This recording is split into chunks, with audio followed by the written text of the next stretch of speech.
Joining the show now is Vince Pedrie, former Ranger and now owner of NXT Sports Group. Vince, how you doing today? I'm doing well, guys. How are you? Good. So we'll get right into it. As a former player, how does that life give you insight into becoming a good sports agent?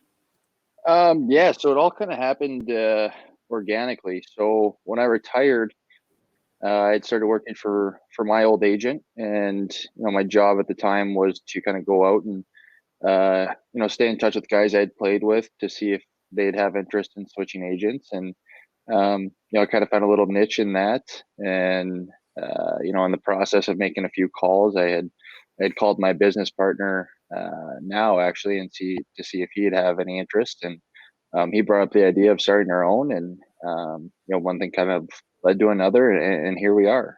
So it was kind of a long process that took many months to get started, but it's been a lot of fun.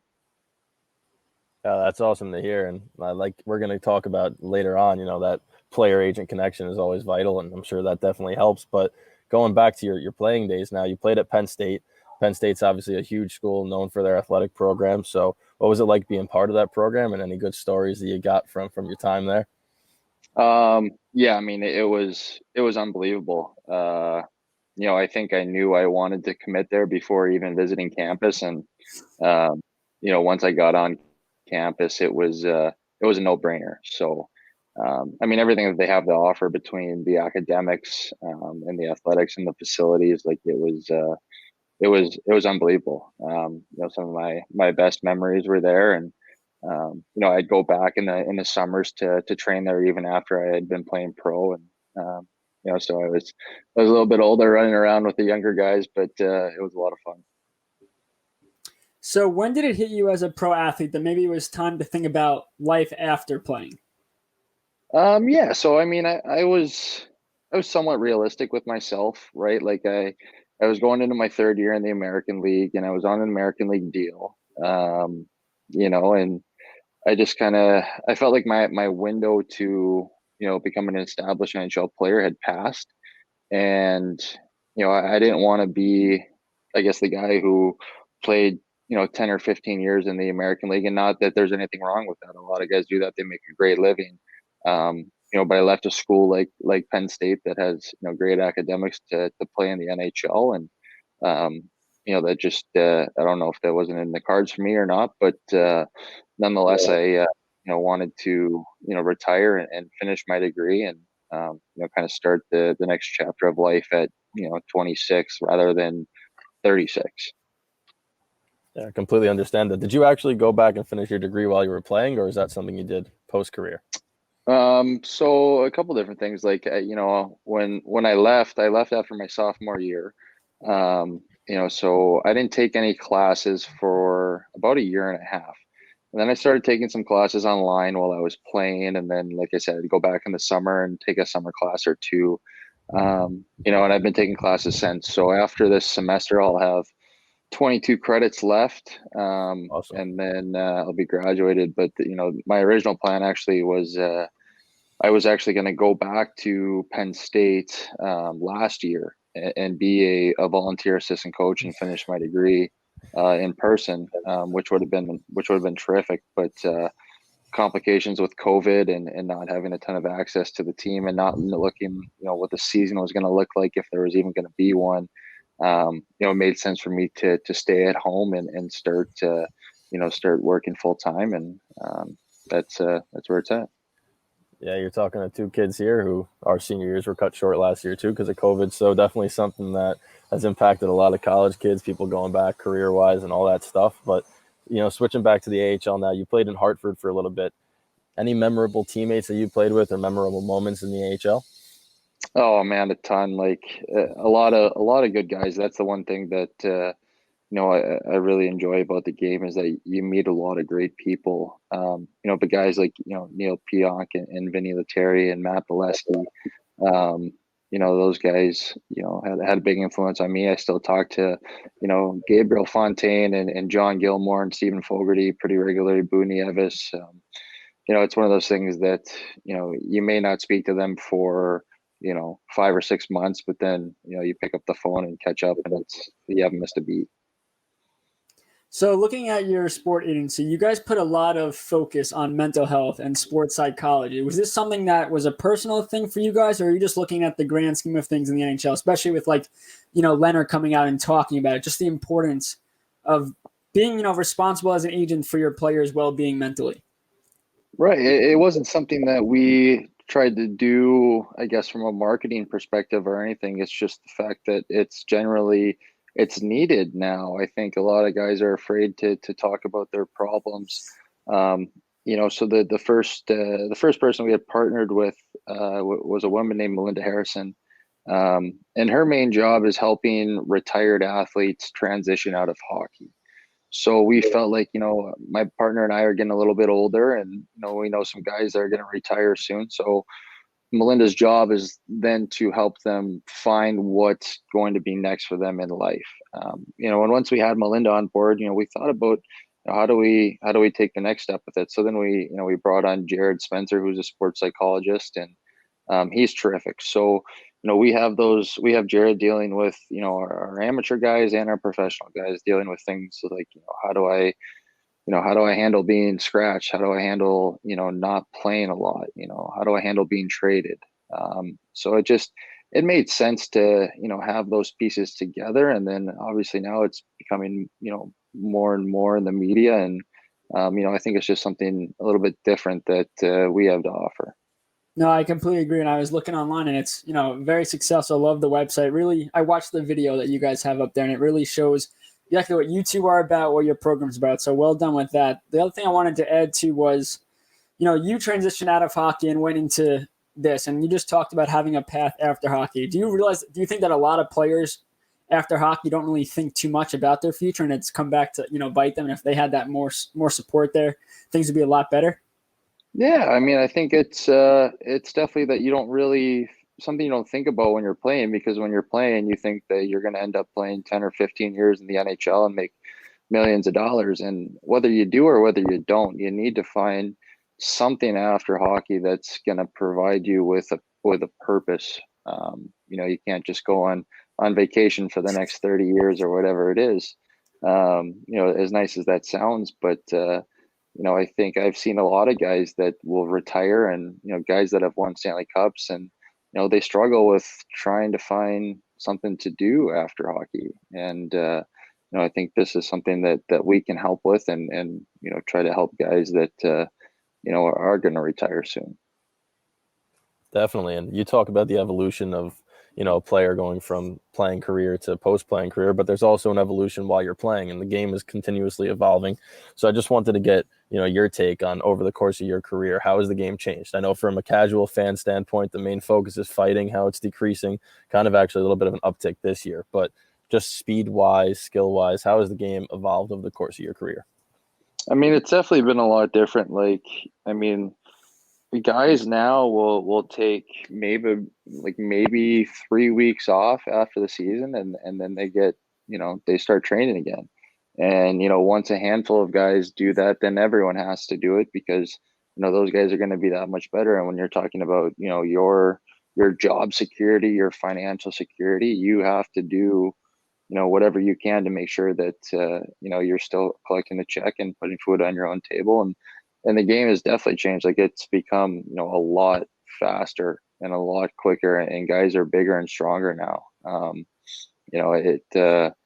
It's definitely evolved in that sense, where you have guys that are 6'2" and 205 but can skate like the wind. So you have to be prepared as best you can, and take it as a year round type of job. Yep, definitely. Before you go, Stefan, I just wanted to say that we got Rangers fans who listen to our show who are worried about Kakko, Lafreniere, all these young players. And I'm trying to say, hey, listen, there's no preseason, right? There was a 10-day training camp. Do you think that the implications of COVID is definitely kind of impacting their performance overall, and somebody that deals with players still in the psychological aspect, is that something that they're going to have to, a barrier they have to overcome that other players didn't, that were coming out of a draft class? Yeah, definitely. It's definitely a different experience for those rookies right now, dealing with what they've had to deal with, and, quarantining or whatever it is. But, at the same time too, those guys are still so young. When I was 18, 19 and 20, I didn't even have a commitment to college. I was 21 years old, still uncommitted, and potentially looking at, going to community college and, moving back home. And, within a matter of 16 months, I was talking to my first NHL team. So development and guys taking that next step can happen at any time. Just because a rookie isn't stepping into the league and scoring 100 points doesn't mean that he won't do it eventually. He's young, right? These are kids. You're talking about teenagers. I'm looking at the clients that you do have. Are a majority of them younger players trying to make a name for themselves in the NHL, or more of the older players, like you said, getting their last couple of contracts sorted out and then helping them get ready for retirement? A little bit of both. So we have a good mix of guys that, like I said, that we had played with, some guys in the East Coast League that are working their way up and sticking to it. And then, with the way that the world is now, you do have to look a little bit younger. So we have some amateur clients that we think that, have the opportunity to grow and develop into NHL players. So we have a good mix of both. And, we're always looking to, add and improve our client base and make sure that we're still creating a family style approach where it's not like you're talking to your agent when they call us. We want to be able to be there for them, whether you want to go play a round of golf or, go to a wedding or whatever. We're trying to, develop something more than just a work relationship. Yeah, to add to that, you talk about that more than just a work relationship. Being a former player, knowing, being in the past that these players have been into, do you think the relationship that you have for the player is different than just going out and getting a sports agent who's pretty much all about the numbers, getting the deal, rather than having a guy that, listen, I know what it's like to be in your shoes. I know what it's like, and I'm really looking out for you.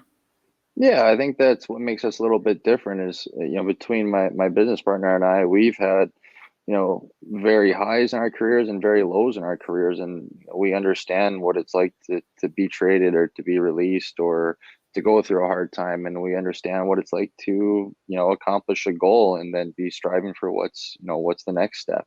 So it's easier for us to kind of relate to the players, in the fact that we're a little bit younger and that we actually, have played the game recently and understand what it's like. So I got to ask a question now that I know you've been in the AHL for a little bit. We were interns at the Binghamton Devils last season, and we got to see a teddy bear toss. And I just wanted to know your take on those, if you've ever been a part of one, and how long it takes to actually clean up the ice after all these fans are tossing their teddy bears and stuffed animals onto the rink. Yeah, it's funny. I was playing in the USHL, and we had a teddy bear toss game, and I actually scored the goal that launched all the teddy bears on the ice, because that's what when you score, you throw them on the ice. And it's fun to score the goal, and then the next 15 to 20 minutes after getting all the bears off the ice are very long, and then you're back playing a game again. So it's not, it's obviously for a great cause and it's not a distraction, but it's just it's a little intermission that sometimes you aren't expecting. That's pretty cool, though. I don't know how many people get to say that they scored that goal that led to the teddy bear toss. That's awesome. Thanks. Right place, right time. It's about the teammates. Yeah, I mean, I guess you got blamed for the long intermission there, the 15, 20 minutes or so. But going back to what you said, you went back to school. What did you go back to finish your degree in exactly? I know, obviously, you're running a business in finance. Is that one of the things that you're solely focused on?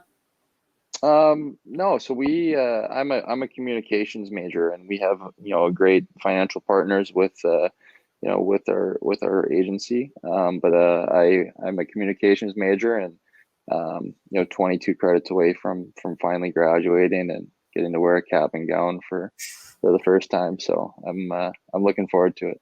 Yeah, we didn't. Unfortunately, we didn't get to wear ours, and it won't happen anytime soon. But it's all about getting that degree. And obviously, for a player, I feel like not a lot of players go back and do what you're doing. So it's definitely you're setting a good example for the young players that hey, focus on hockey. But when hockey's over, it's never too late. One thing that we've heard players say when they decide, oh, we're going to stay in college or go pro is, that chance to go play hockey is not going to come again. But I could always go and finish college, and you've certainly done that.